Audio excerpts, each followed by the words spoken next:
আজকে আমাদের জার্নি হলো গ্যাংটক থেকে নাথুলা পর্যন্ত। আমরা গতকাল রাত্রিবেলায় যে হোটেলে ছিলাম তার নাম হলো হোটেল রোজডেল ইন। হোটেলটি ছিল এমজি মার্গের একদম ওপরে কাজী রোডে। দেখুন হোটেলের জানালা থেকেই দেখা যাচ্ছে এমজি মার্গ, এবং সকালবেলায় এমজি মার্গ যেমন দেখা যায় ঠিক তার পাশাপাশি কাঞ্চনজঙ্ঘার ভিউও কিন্তু খুব সুন্দর। এই হোটেলের কন্ট্যাক্ট ডিটেলস আমি ডেসক্রিপশন বক্সে দিয়ে রাখছি, আপনারা চাইলে চেক করে নিতে পারেন।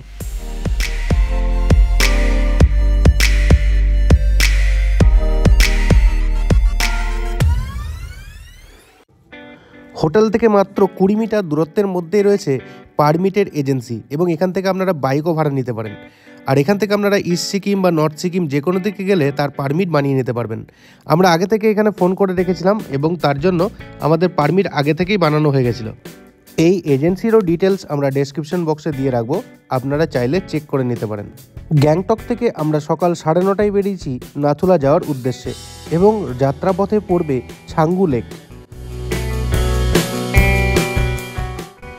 বৈদিকদা এবং তাদের অ্যাডভেঞ্চারাস বাঙালি গ্রুপ আজকে নাথুলার উদ্দেশ্যে বেরিয়েছে। তো এতগুলো বাইক দেখে আশা করছি এইটাই তাদের গ্যাং হবে। বৈদিকদা, তোমার হার্ট মানে একদম ডাই হার্ট ফ্যান তোমার।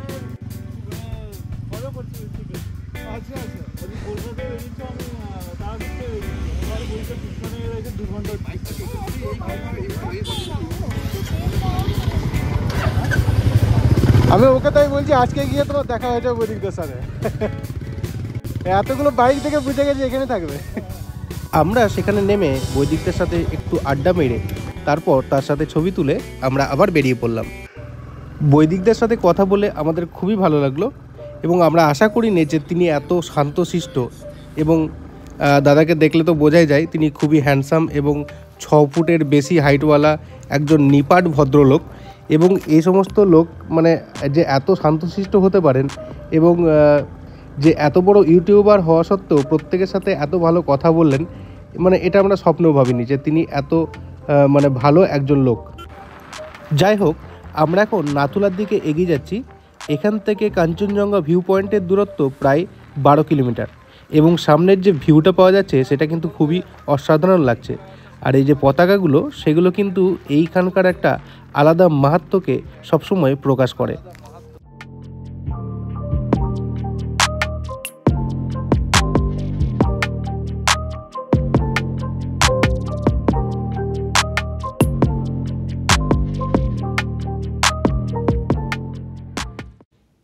অনেক লোকজনকে দাঁড়িয়ে থাকতে দেখে আমরাও এখানে নেমে পড়লাম ভিউ দেখার জন্য। এখানে দেখুন কাঞ্চনজঙ্ঘার ভালোই একটা ভিউ পাওয়া যাচ্ছে, তবে মেঘের জন্য নিচের দিকটা ভালো দেখা যাচ্ছে না। এখানকার ওয়েদার ভালোই ঠান্ডা রয়েছে, এবং এখানে যে আঁকাবাঁকা রাস্তাটা দেখা যাচ্ছে সেটা বেয়ে আমরা উপরে উঠে এসেছি। তবে আরেকটু এগিয়ে গেলে কাঞ্চনজঙ্ঘার এর থেকেও ভালো ভিউ আমরা পেয়ে যাব।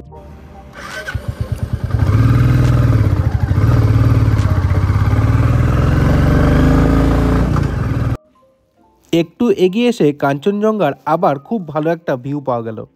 আমরা লোভ সামলাতে না পেরে আবার নেমে পড়লাম ছবি ভিডিও করার উদ্দেশ্যে। দেখুন এখানকার পতাকাগুলো কত সুন্দর হাওয়াতে উড়ছে, আর দূর দূরান্তের কালচে পাইন গাছগুলি এই পাহাড়ের সৌন্দর্যকে আরও বর্ধিত করছে। আর এখান থেকে কাঞ্চনজঙ্ঘার ভিউটা জাস্ট একবার দেখুন, যেন গাড়িগুলোর পিছু পিছু সেও এগিয়ে আসছে আমাদের বাইক ধরে, সেও যেন যেতে চলেছে নাথুলার দিকে। এবারের ট্রিপে অনেকগুলো বাইকের গ্রুপের সাথে পরিচয় হলো। একটা যেমন বৈদিকদাদের অ্যাডভেঞ্চারাস বাঙালি, ঠিক তেমনি একটা গ্রুপ এসেছিল আলিপুরদুয়ার থেকে, একটা গ্রুপ এসেছিল বহরমপুর থেকে, এবং আরেকটা গ্রুপ এসেছিল দুর্গাপুর এবং বাঁকুড়া সাইড থেকে। তো প্রত্যেকের সাথেই দেখা হলো এবং প্রত্যেকের সাথে কথা হলো। প্রত্যেকে একটা কথাই বলছে যে এত ভালো কাঞ্চনজঙ্ঘার ভিউ এর আগে কিন্তু তারা সিকিমে এসে পায়নি।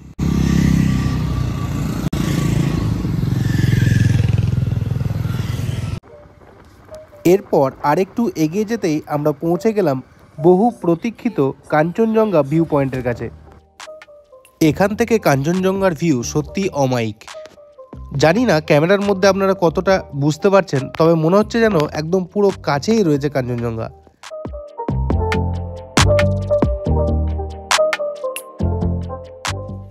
মাউন্ট কাঞ্চনজঙ্ঘা আরোহণ করা এভারেস্টের চেয়ে অনেক বেশি কঠিন।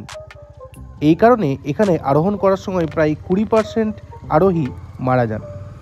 এবং এই কাঞ্চনজঙ্ঘার 4টে দিক দিয়ে ওঠা যায়, পূর্ব, পশ্চিম, উত্তর এবং দক্ষিণ 4 দিক দিয়ে ওঠা যায়। এবং আপনারা জানলে অবাক হবেন যে মাউন্ট এভারেস্টে আজ পর্যন্ত উঠেছেন 7,200-রও বেশি আরোহী, যেখানে কাঞ্চনজঙ্ঘাতে উঠেছে মাত্র 300 জনের মতো আরোহী।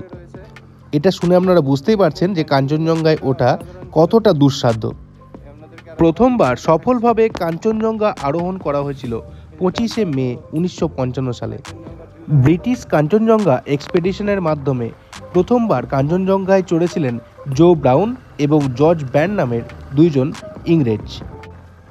এই কাঞ্চনজঙ্ঘা শৃঙ্গটি হল বিশ্বের 3য় উচ্চতম শৃঙ্গ এবং এটি এভারেস্টের থেকে প্রায় 300 মিটার নিচু। এর উচ্চতা হল 8,586 মিটার এবং বর্তমানে এটি ভারতের সর্বোচ্চ শৃঙ্গ।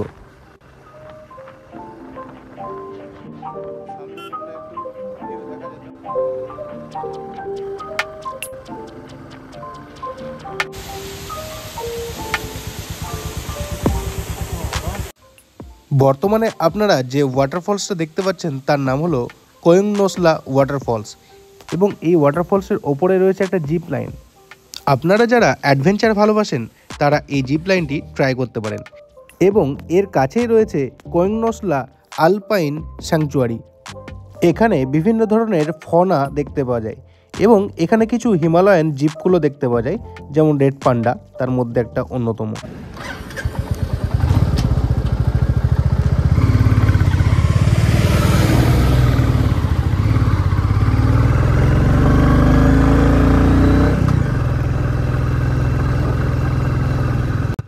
সিকিমের রাস্তায় আপনি যাত্রাপথে অনেকগুলো ওয়াটারফলস দেখতে পাবেন।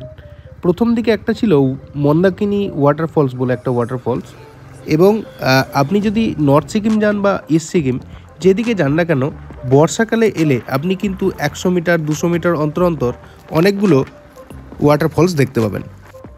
শেষবার নর্থ সিকিম থেকে ফেরার পথে আমাদের ব্যাগপত্রগুলো সমস্ত গাড়ির ওপরে বাঁধা ছিল এবং ভালো করে ত্রিপল দিয়ে বাঁধাও ছিল, কিন্তু তা সত্ত্বেও সমস্ত ব্যাগগুলো কিন্তু ভিজে গেছিলো। আমাদের গ্যাংটকে এসে সমস্ত জামা কাপড় শুকিয়ে নিয়ে তারপরে আমরা সেগুলো প্যাকিং করে বাড়ি ফিরতে পেরেছিলাম। তাই এবারে আমি যখন এসেছিলাম তখন আমাদের যে ব্যাগগুলো সেগুলো কিন্তু পুরো পলিথিন দিয়ে বানানো, একদম পুরো বস্তা টাইপের বানিয়ে তার মধ্যে ঢুকিয়ে বেঁধে তারপর কিন্তু পিছনে বেঁধেছি। তো এই জন্যই এবারে বৃষ্টি হলেও আমাদের সেই ভিজে যাওয়ার সম্ভাবনাটা, মানে কাপড় চোপড় ভিজে যাওয়ার সম্ভাবনাটা একদমই থাকবে না। তবে আরেকটা বিষয় বলা যায় যে যেহেতু আমরা নভেম্বরে এসেছি, সেই হিসেবে এখানে নভেম্বরে সেরকম বৃষ্টিপাত হয় না। এখানে ভাগ্য ভালো থাকলে নভেম্বরে বা ডিসেম্বরে স্নোফল পাওয়া যায়। আর এখানকার যে ওয়েদার দেখছি তাতে মনে হয় না যে বৃষ্টি হতে পারে। আমরা এখন ছাঙ্গু লেকের প্রায় কাছাকাছি পৌঁছে গেছি, যেটাকে সংমো লেকও বলা হয়। ওই যে দূরে বিল্ডিংগুলো দেখা যাচ্ছে ওর পাশেই রয়েছে ছাঙ্গু লেকটা। আমরা এখন একদম কাছাকাছি চলে এসেছি, চলুন একটু এগিয়ে গেলেই দেখতে পাবো।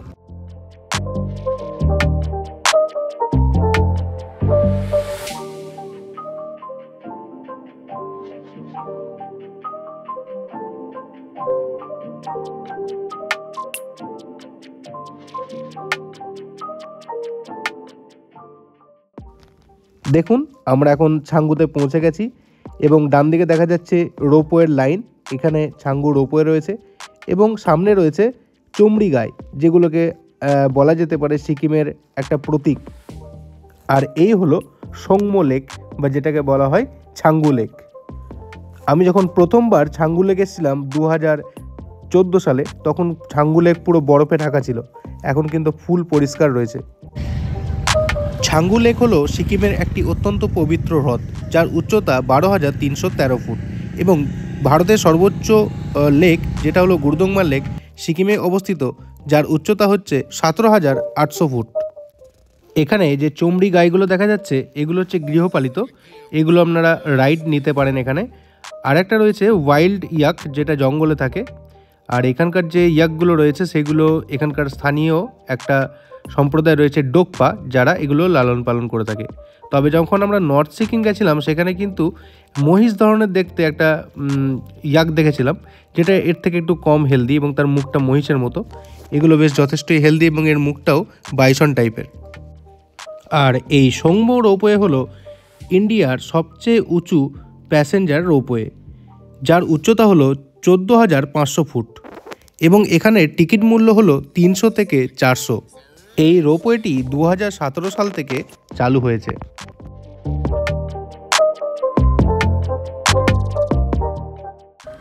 ছাঙ্গু লেকের কাছে একটা ভালো রেস্টুরেন্ট রয়েছে, যেখানে খাবার দাবার সেরে আমরা আবার বেরিয়ে পড়লাম নাথুলার উদ্দেশ্যে। যেহেতু নাথুলার টাইমিংটা হলো সকাল 8টা থেকে বিকেল 4টে পর্যন্ত, তাই সেই টাইমিংটাকে কভার করার জন্য আমাদেরকে একটু তাড়াতাড়ি বেরিয়ে পড়তে হলো।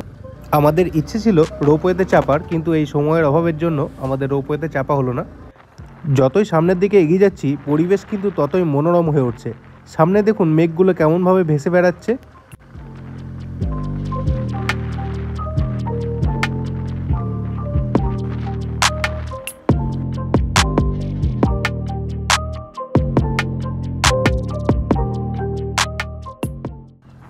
তবে আর একটা জিনিসও লক্ষ্য করার মতো, আমরা যত ওপরের দিকে উঠছি পরিবেশ কিন্তু ততই গাছপালা শূন্য হয়ে পড়ছে। দেখুন সামনের পাহাড়গুলো একদম পুরো ন্যাড়া, এখানে একটাও গাছ নেই। আগেকার পাহাড়গুলোতে তাও কোথাও কোথাও একটু একটু শ্যাওলা বা তৃণভূমি দেখা যাচ্ছিল। দেখুন আমরা এখন নাথুলার অনেকটাই কাছাকাছি চলে এসেছি। এখান থেকে নাথুলার দূরত্ব মাত্র 13 কিলোমিটার। আমি 2014 সালে যখন এসেছিলাম তখন এই জায়গাগুলো পুরো বরফে ঢাকা ছিল। দেখুন সামনে আমার ভাই যাচ্ছে বাইকে করে। রাস্তার মাঝে মাঝে বিআরও যে মেসেজগুলো দিয়ে রেখেছে সেগুলো দেখতে বেশ ভালোই লাগছে, এবং সেগুলো মাঝে মাঝে একলা পথে চলতে চলতে হাসির খোরাকও হয়ে যাচ্ছে। আর সামনে যে পাহাড়টা দেখা যাচ্ছে দেখুন একদম পুরো মেঘে ঢাকা পড়তে চলেছে।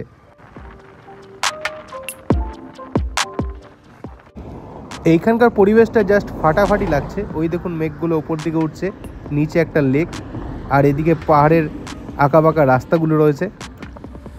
আর এখানকার পাহাড়ের চূড়ায় দেখা যাচ্ছে রডোডেনড্রন গাছগুলো, আর এখানে রয়েছে আমাদের বাইকগুলো।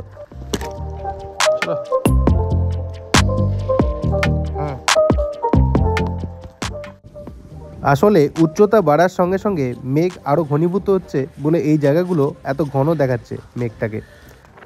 এই জায়গাগুলো পুরো একদম ঘন মেঘে ঢাকা, আশেপাশের দৃশ্য কিছু দেখা যাচ্ছে না। এখানে মেঘ সর্বদা বিচরণ করে বেড়াচ্ছে আমাদের সাথে সাথে।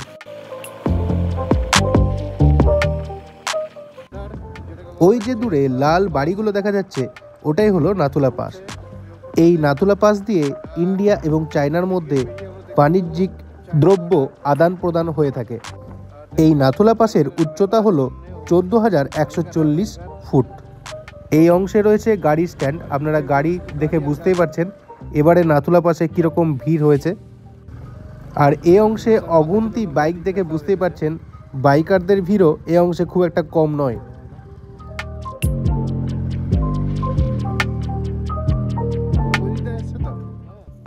দেখুন নাথুলা পাসে এদিকে রয়েছে ভারতের চেকপোস্ট এবং অন্যদিকে রয়েছে চায়নার চেকপোস্ট। ওই দেখুন ওই দূরে দেখা যাচ্ছে চেকপোস্টটি।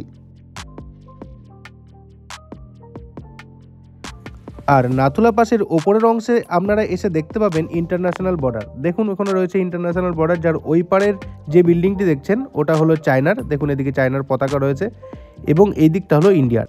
আর এখানে যে লম্বা লাইনটা আপনারা দেখতে পাচ্ছেন সেটা নাথুলা পাসের যে দুটো গেট রয়েছে, একদিকে চায়নার একদিকে ইন্ডিয়ার, সেটা দেখার জন্য। আমরা যখন আগের বার এসেছিলাম তখন এরকম ভিউ আমরা পেয়েছিলাম। তো এই যে গেটটা দেখা যাচ্ছে এই গেট দিয়েই ভারত থেকে ইন্ডিয়া এবং চায়নার মধ্যে আমদানি এবং রপ্তানি হয়ে থাকে। দেখুন গেটের এই দিকটা হচ্ছে ইন্ডিয়ার, বিআরও লেখা রয়েছে অর্থাৎ বর্ডার রোডস অর্গানাইজেশন, এবং ওই পারে চায়নার পতাকা দেখা যাচ্ছে। আমরা এখন নাথুলাতে রয়েছি। ওই পিছনে দেখা যাচ্ছে ওটা হচ্ছে নাথুলা পাস। এই যে রাস্তাটা চলে যাচ্ছে এদিক দিয়ে, নাথুলা পাসের মধ্যে দিয়ে ইন্ডিয়া থেকে চায়নার দিকে মাল এক্সপোর্ট ইম্পোর্ট হয়। এই যে রাস্তাটা সামনের দিকে চলে গেছে, তারপর ওখানে গিয়ে দুটো বড় বড় গেট রয়েছে। যখন কোনো দ্রব্য এদিক থেকে ওইদিকে পার করতে হয় তখন ওই দুটো গেট খোলার মাধ্যমে এদিক থেকে ওইদিকে মালপত্র আমদানি এবং রপ্তানি করা হয়ে থাকে। দেখুন আমার পিছনে রয়েছে ওই দিকটাতে চায়নার পোস্ট, চায়নার পতাকা আপনারা দেখতে পাবেন। আর এই দিকটাতে রয়েছে ইন্ডিয়ান ফ্ল্যাগ। আর ওই যে বড় বিল্ডিংটা দেখছেন পিছনে ওটা হচ্ছে চায়নার, আর লাল রঙের যে বিল্ডিংটা দেখছেন ওটা হচ্ছে ইন্ডিয়ার। এর অক্সিজেনের যথেষ্ট অভাব অনুভব হচ্ছে। নাথুলাতে অক্সিজেনের অভাব ভালোই বোঝা যায়, তাই আপনারা এখানে অক্সিজেনের ক্যান ক্যারি করতে পারেন এবং যদি বাচ্চারা থাকে তাদের জন্য অবশ্যই অক্সিজেন ক্যান নিতেই হবে এবং আপনারা কর্পূর দিয়েও কাজ চালিয়ে নিতে পারবেন।